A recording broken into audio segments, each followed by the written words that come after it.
चलिए दोस्तों 2.41 देखेंगे।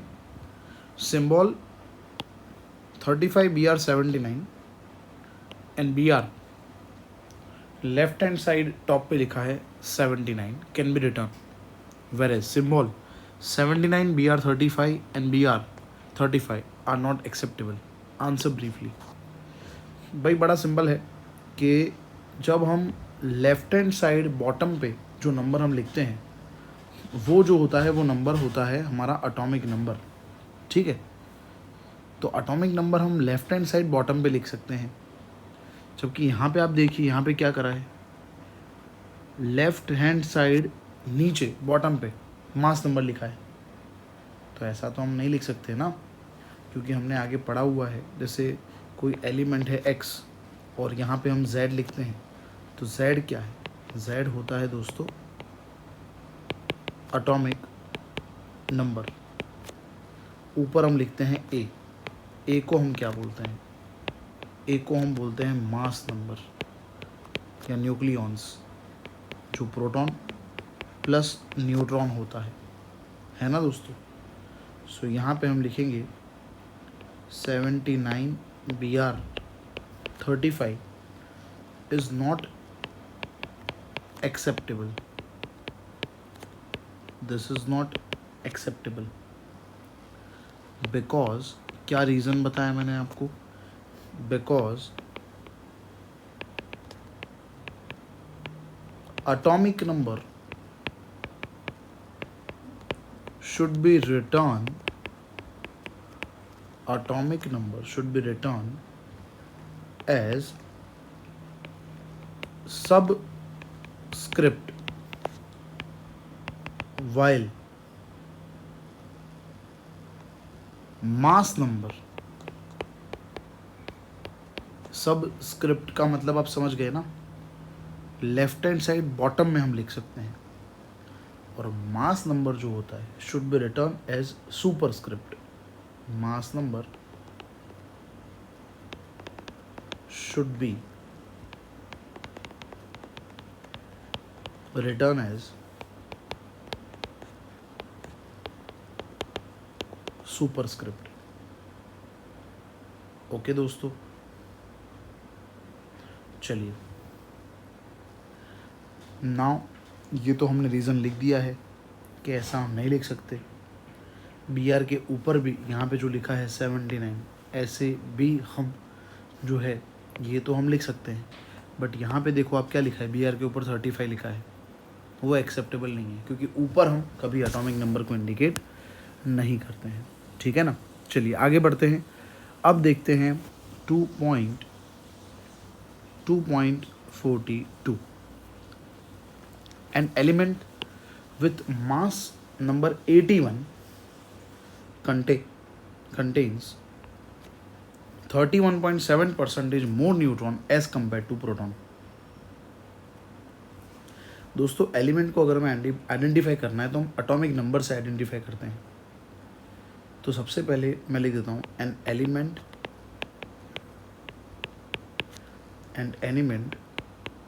Can be identified by its atomic number only। तो सबसे पहले एटॉमिक नंबर फाइंड करेंगे, तो एटॉमिक नंबर मतलब नंबर ऑफ प्रोटॉन ना, तो हम सपोज कर लेते हैं late the number of protons that is x। तो नंबर ऑफ न्यूट्रॉन्स जो हैं, नंबर ऑफ न्यूट्रॉन्स वो हमें यहाँ पे फाइंड कर रहे हैं, बट हमें तो पता ही है मास नंबर क्या होता है, प्रोटॉन प्लस न्यूट्रॉन होता है। अब यहाँ पे नंबर ऑफ न्यूट्रॉन फाइंड करने, बट यहाँ पे लिखा है देखिए आप, मास नंबर तो 81 है, ठीक है, दैट कंटेन्स 31.7% मोर न्यूट्रॉन। तो नंबर ऑफ न्यूट्रॉन जो हैं, नंबर ऑफ न्यूट्रॉन वो कितने होंगे, दैट इज प्रोटॉन, और उसके कितने परसेंटेज ज़्यादा हैं उसके अंदर, 31.7 इंटू एक्स परसेंटेज हैं, तो बाय 100। दोस्तों यहाँ तक समझ आ गया आपको? चलिए, तो ये अब कैलकुलेट करते हैं कितना निकल के आ जाएगा, ये देखते हैं हम।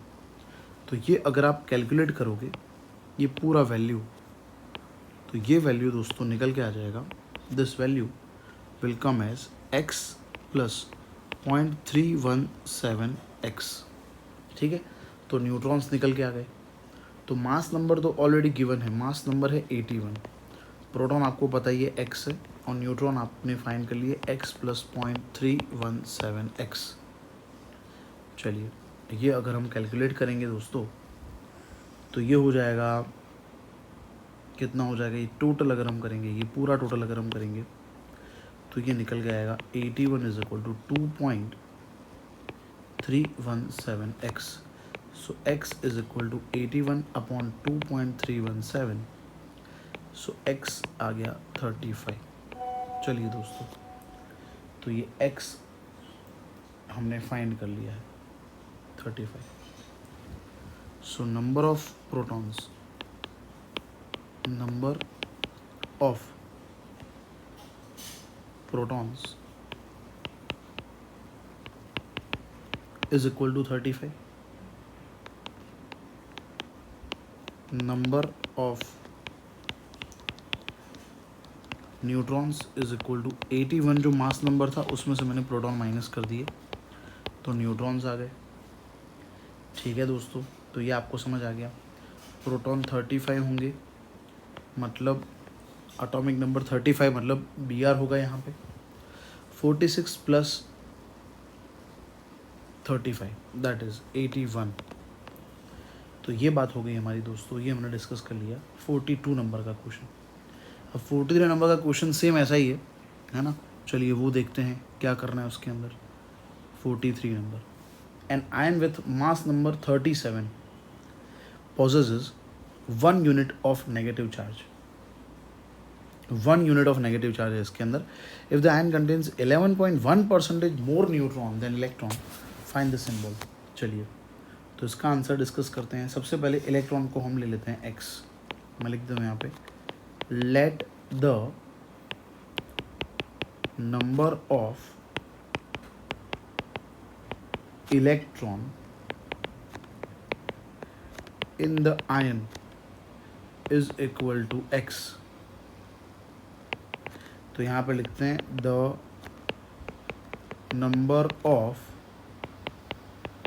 प्रोटॉन्स। नंबर ऑफ प्रोटॉन कितने हुए, तो नंबर ऑफ प्रोटॉन जो हैं वो इतने होंगे x -1, क्योंकि यहाँ पे क्या लिखा है, an ion with mass number 37 possesses 1 unit of negative charge। Okay, as the ion has 1 unit negative charge, so number of proton हो जाएंगे x -1। चलिए, अब न्यूट्रॉन देखते हैं। नंबर ऑफ, क्या देखेंगे,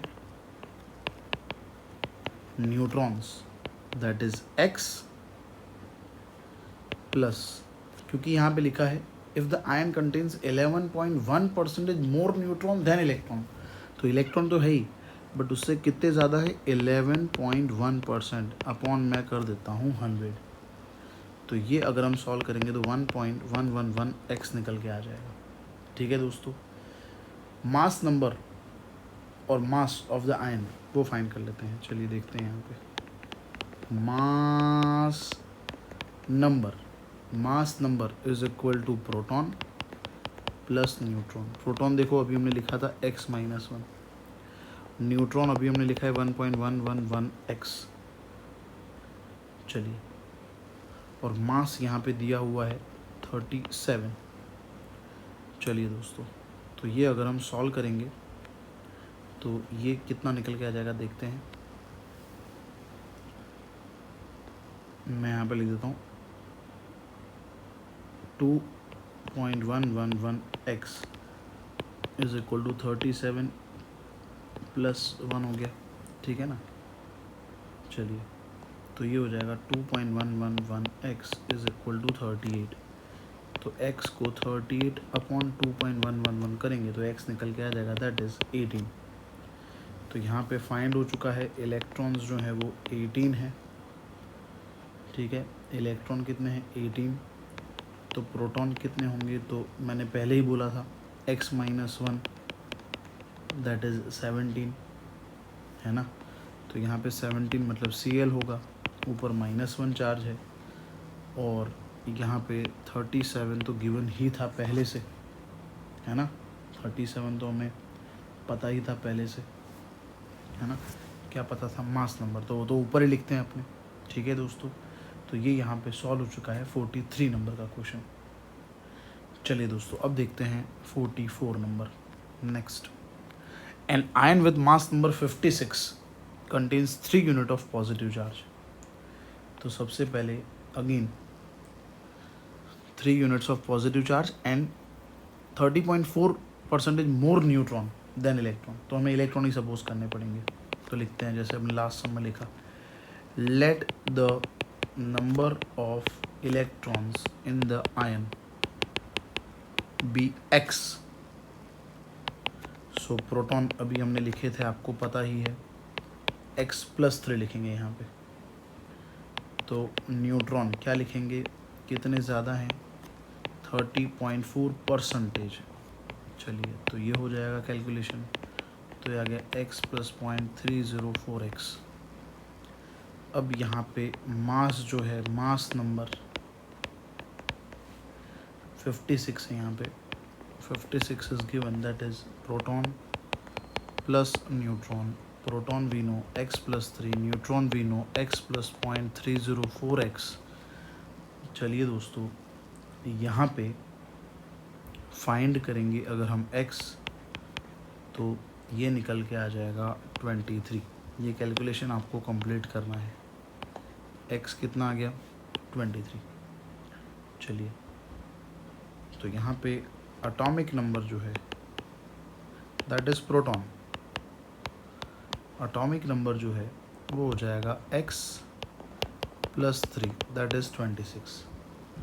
तो यहाँ पे क्या हो गया, हमारा आंसर 26 का मतलब हो गया Fe 26, और कॉरस्पॉन्डिंग आयन +3 ऊपर लिखना है।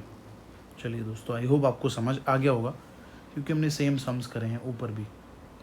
नेक्स्ट क्वेश्चन है 45, arrange the following type of radiation in increasing order the frequency. Nu, frequency का सिंबल न्यू है। Microwave, amber light from traffic signal, radiation from FM radio, cosmic rays from outer space and X raise.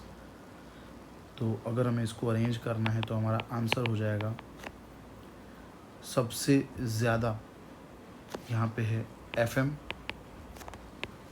उसके बाद frequency होता है microwave का दोस्तों,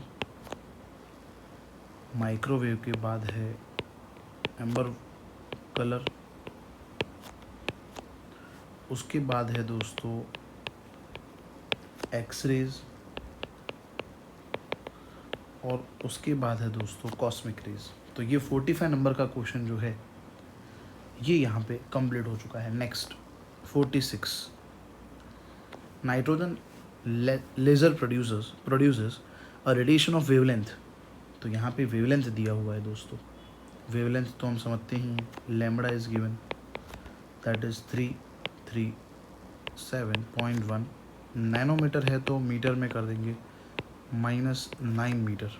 if the number of photon emitted, number of photons यहाँ पे दिए हुए हैं, number of photons emitted is given, that is 5.6 into 10⁻²4। तो लिख देता हूँ यहाँ पे, number of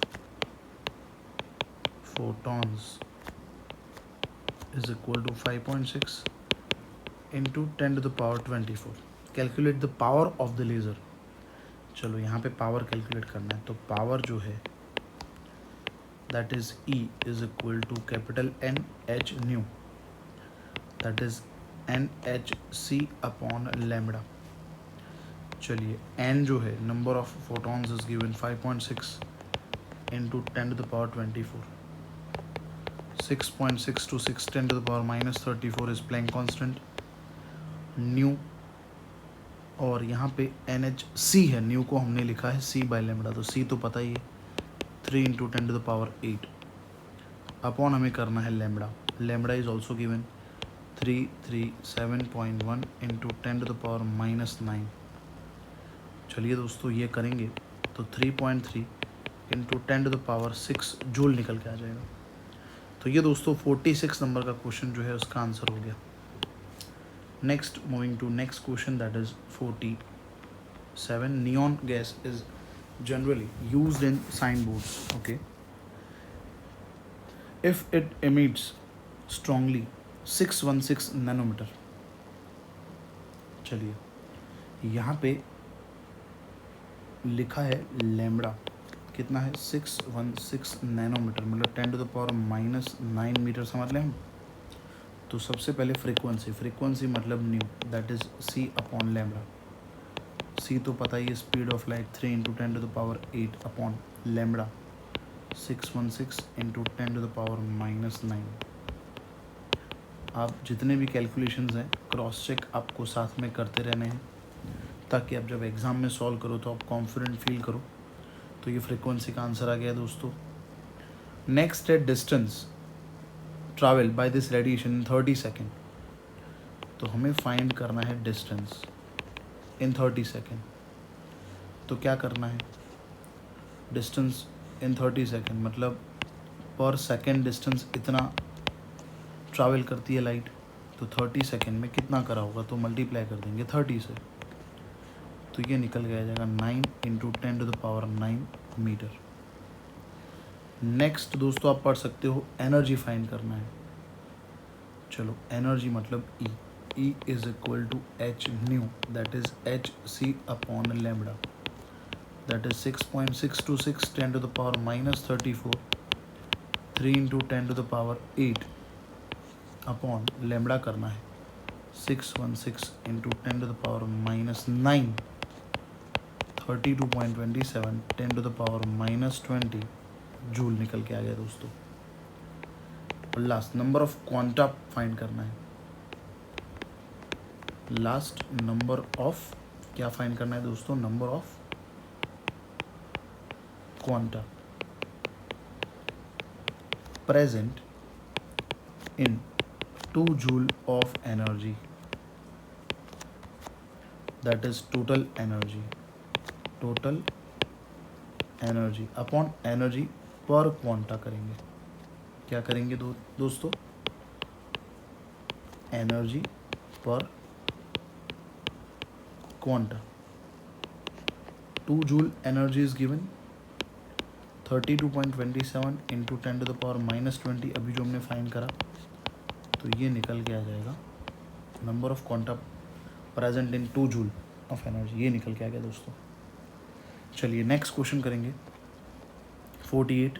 in astronomical observations signal observed from distant stars are generally weak if the photon detector receives a total this much joule 3.15 into 10⁻⁻19 joule from the radiation of 600 nanometer.